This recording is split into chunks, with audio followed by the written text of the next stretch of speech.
Hey everyone, today we're going to be learning about Unit 4, beginning with Chapter 7, just Part 1, which is going to be all about exponents and exponential functions. You guys should have learned about perfect squares and square roots in 8th grade, but just as a reminder, that's where you have seen exponents before. So for example, like the perfect square for 1 squared, it means take 1 times itself twice. So 1 times 1, you get 1. 2 squared means take 2 times 2, which you get the perfect square 4. 3 squared means 3 times 3, you get the perfect square 9. 4 squared, you get the idea now, 4 times 4 is 16. 5 squared is 25, 6 squared is 36, 7 squared is 49, 8 squared is 64, 9 squared is 81, 10 squared is 100, 11 squared is 121, 12 squared is 144, and you could keep going on.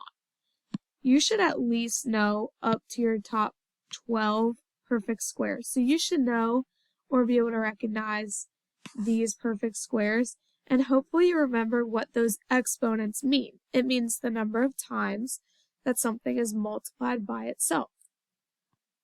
We're going to first look at what is a monomial, because that's what we're going to be putting our exponents on. So a monomial has this definition. It could be a number, a variable, or the product of a number and a variable, or more than one variable. They can only have whole number exponents. As a reminder, whole numbers, they have to be greater than, well, I guess I could just use the symbol here. Whole numbers have to be greater than or equal to 0, and no decimals.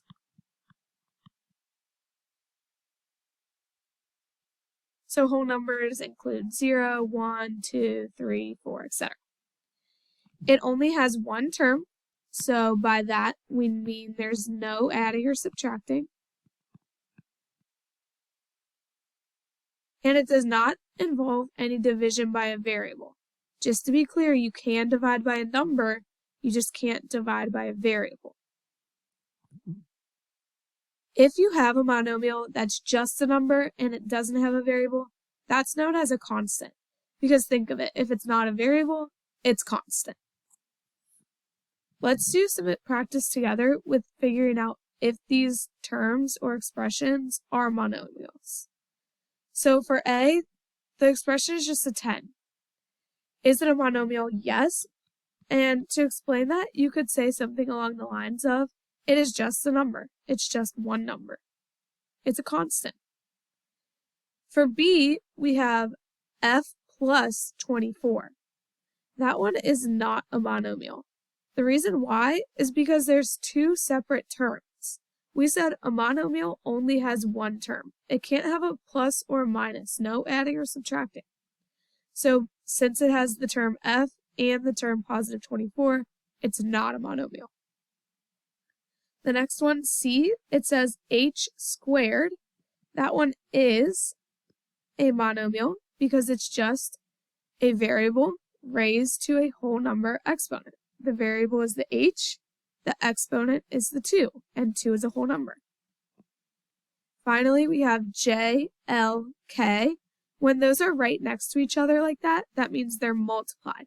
So back in our definition, it said it could be the product, which means they can be multiplied together, one or more variables. That's what this falls under. So yes, this is a monomial because it's just a bunch of variables, J, L, and K, multiplied together. If you want to try the practice problems, here are the correct answers for those. Feel free to pause the video if you'd like. And now we're going to talk about actually putting some powers or exponents on these monomials and simplifying them. So our first rule that we're going to talk about is called the product of powers. So we're actually going to look at this example down here first. If we have 4 cubed times 4 squared, we know that means take 4 times 4 times 4 3 times, and then 4 times 4 2 times. So remember, the exponent means how many times is it multiplied by itself. So all together, how many times is 4 multiplied by itself? It's multiplied by itself 5 times. So we could write that as 4 to the 5th. Now go back and look at our original problem. It was 4 cubed times 4 squared. Can you relate the powers here, 3 and 2, to the power in our answer, 5? In order to multiply the two powers that have the same bases, you just add their exponents. Hopefully you were able to figure that one out. So the rule is if you have the same base, a and a, or whatever the base is, and it's to a power, you add the powers. You keep the base a, you add whatever the powers are. So m plus p. Let's do some practice problems together. So for this example, we have 6n cubed times 2n to the 7th. In multiplication, you're allowed to regroup the order. So you can take 6 times 2 first and n cubed times n to the 7th next. Obviously, 6 times 2 we should know. 6 times 2 gives us 12. And then for the next part, n cubed times n to the 7th, if you needed to, you could always expand it out. So you could think, okay, I know this is n times n times n, and I know n to the 7th means n times n 7 times. Then you could count up how many times is n multiplied by itself? It's multiplied by itself 10 times, so I know that gives me n to the 10th. The other way to do it, if you don't want to write it all out and expand that all, because that could take a long time, you can add their powers together, that rule we just talked about. So take 3 plus 7, you also get 10. So either way, you should be getting 12n to the 10th as your final answer. Same thing for part B. First, reorder your multiplication.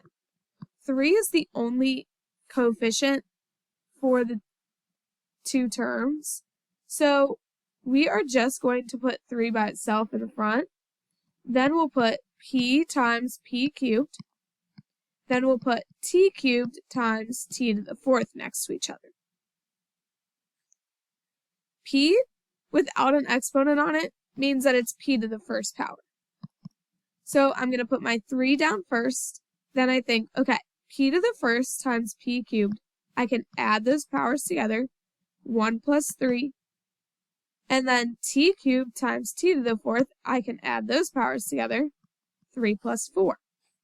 Now just simplify your addition to get p to the 4th, t to the 7th. Again, just like on the last one, if you wanted to, you could always expand it out. So p times p cubed, you could go p is p to the 1st, and then p cubed, we know, means multiply by itself 3 times. So altogether, p is multiplied by itself 4 times. That's why you get p to the 4th in your answer. Now, if you want to try the practice problems, here are the correct answers. Feel free to pause the video. Next, for the powers of powers, we're going to, again, look at the example first. Let's say we had 4 cubed raised to the 4th power. So we know the 4th power, that's on the outside, so let's look at that first. It means take it times itself 4 times. So we're going to take 4 cubed times 4 cubed times 4 cubed times 4 cubed. In the last problem, we just learned that we can add those exponents together. So we're going to take 3 plus 3 plus 3 plus 3. That gets me 4 to the 12th power. You could, even if you wanted to, expand this out, make it 4 cubed. We know means 4 times 4 times 4. 4 cubed means 4 times 4 times 4. And you could keep going. How many times is 4 multiplied by itself altogether? 12 times. So you get 4 to the 12th. Now, can you relate these powers to the final answer power? On this one, you multiply the powers. So the rule goes, you keep the base, you multiply the powers. So you take m times p in this case. Let's do an example together. If we wanted to simplify 2 cubed squared raised to the 4th power, let's look at, it doesn't really matter whether you work from the inside out or vice versa on this one. I'll go ahead and work from the outside, I guess. So I'll take 2 cubed is going to stay in here. And I'm looking at my 2 power raised to the 4th power.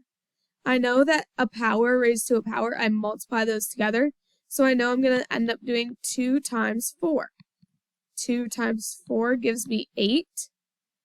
So I bring down my 2 cubed and I put the 8th power on it. Now I have another power to a power. 3 raised, the power of 3 raised to the power of 8 means I'll have to take 3 times 8 and I'll get 24 as my power for my final answer. Notice the base stays the same throughout the whole problem. We don't change the base at all. If you'd like to do the practice problem, here's the answer for that one.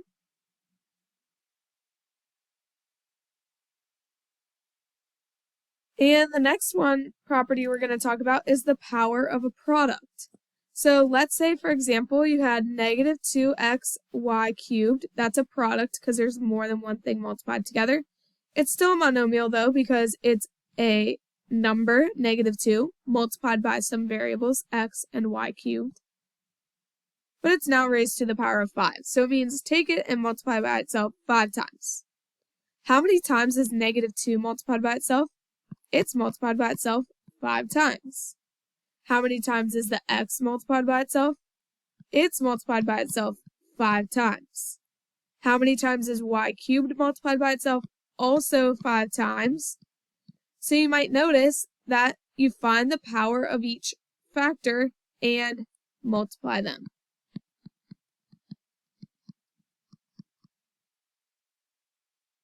So you just keep these are all multiplied together.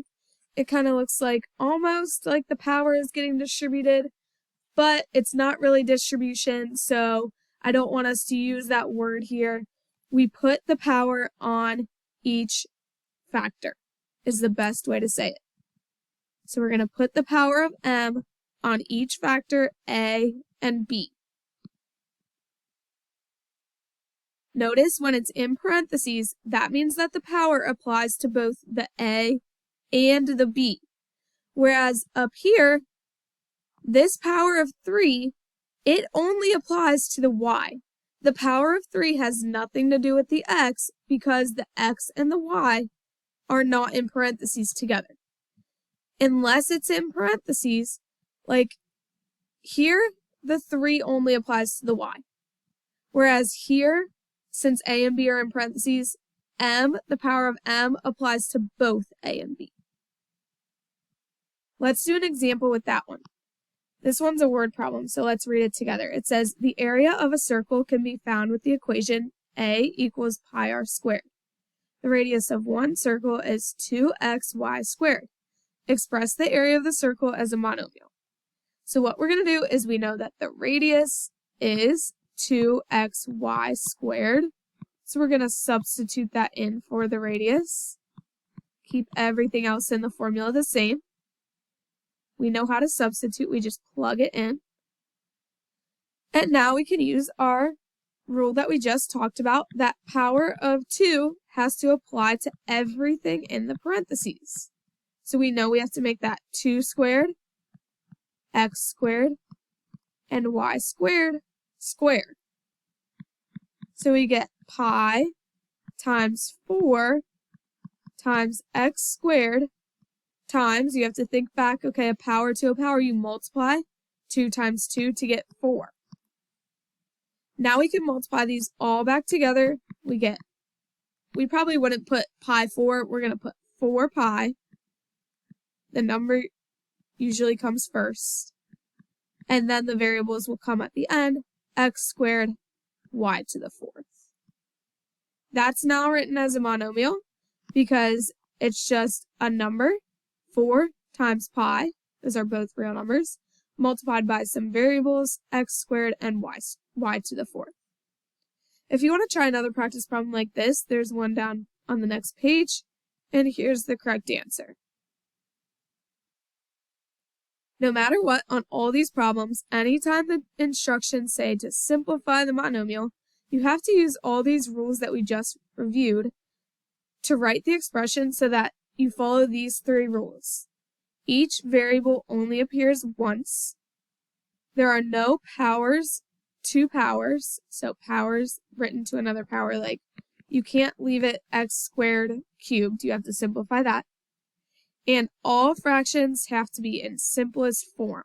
So for example, if you have 4/8, you have to reduce that down to 1/2.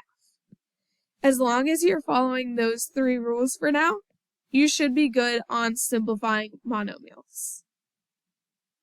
If you'd like to get started on the homework's going to review goals 1 and 2, so you're welcome to get it started and try working on a few. If you want to skip through, you're welcome to skip problems and see what you know.